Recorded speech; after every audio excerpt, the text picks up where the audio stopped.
सुखदेव जी वर्णन कर रहे हैं गोपियों की दशा की। दुहंत्यो भी ययु काश्चिद दोहम हित्वा समुत्सुका पयोधि श्रुत्य संयाव मनुदवाशापराययुः परिवेशयन्तस्तद्धित्वा पाययन्ति शिशून्पयः शुश्रूषन्त्यपतीन् काश्चित् अश्नन्त्योपाश्य भोजनम् लिम्पन्त्यप्रमृजन्तोऽन्य अंजन्त्यः काश्चलोचने व्यत्यस्तवस्त्राभरणा काश्चित् कृष्णान्तिकं ययुः तावार्यमाणा पतिभिः पितृभिः गोविन्दापहृतात्मानो नन्यवर्तन्त मोहिता अन्तर्गृहगता काश्चिद् गोप्यो लब्धविनिर्गमा कृष्णं तद्भावना युक्ता दध्युर्मीलितलोचना।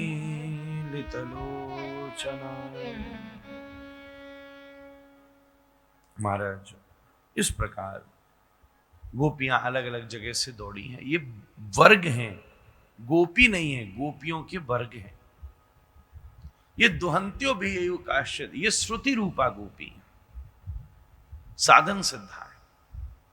दोहन का कार्य करने का स्वभाव श्रुति रूपाओं का है।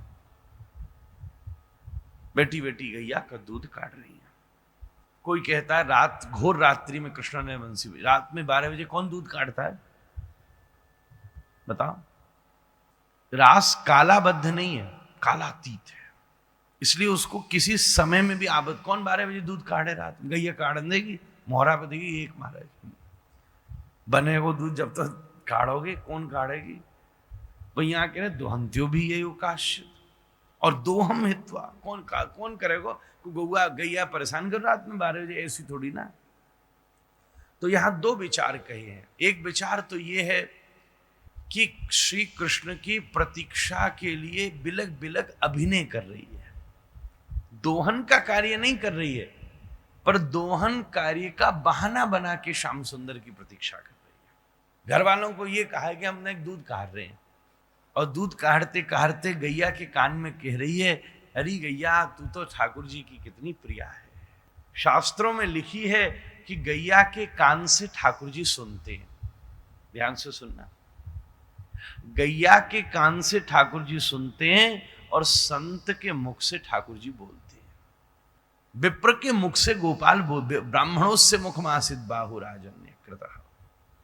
संत के मुख से तो श्री ठाकुर जी बोलते हैं, इसलिए जब कोई संत बोले तो सब भक्त उसे भगवत वाणी के रूप में स्वीकार करें। और कितनी जगह बोले, जयदेव गोस्वामी लिख रहे हैं तो जगन्नाथ भगवान स्वयं प्रकट हो रहे होकर जयदेव के रूप में शास्त्र को पूरा कर रहे हैं। श्री सूरदास जी पद लिख रहे हैं तो वहां स्थान पर कई जगह सूर और श्याम शब्द का जब प्रयोग आ रहा है तो स्वयं श्याम सुंदर ही सूरदास जी के रूप में पद पूरा कर रहे हैं।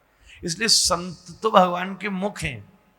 और हमने बड़े महात्माओं से सुनी है कि गौ माता श्री ठाकुर जी के कान है, इसलिए तो गैया के गौ कर्ण, ऐसे बड़े बड़े कान लेके गैया डोल रही है। कभी गैया कान में कुछ कह दो ठाकुर जी सुनने में, सदा ऐसा हुआ है। आप शिवालय में जाइए, नंदी कान में कह दो बाबा सुनने में, ऐसा क्यों जावे। जगन्नाथ भगवान में गरुण जी खड़े हैं सामने, गरुण जी के पीछे महाप्रभु खड़े, गरुण को कह दो जगन्नाथ जी सुन रहे।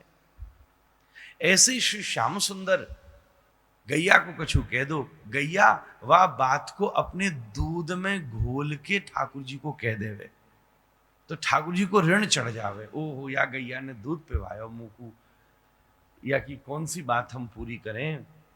तब गैया कह देवे कि वो वैष्णव ये बोल के गयो है, यह तुम करो।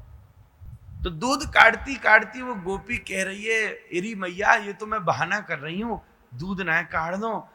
आज शरद पूर्णिमा की रात्रि आ गई है, रात्रि हो गई है, कछु कह ना श्याम सुंदर बंसी बजा में, कछु कह में हमको उनने वचन दियो था, देरी हो रही है।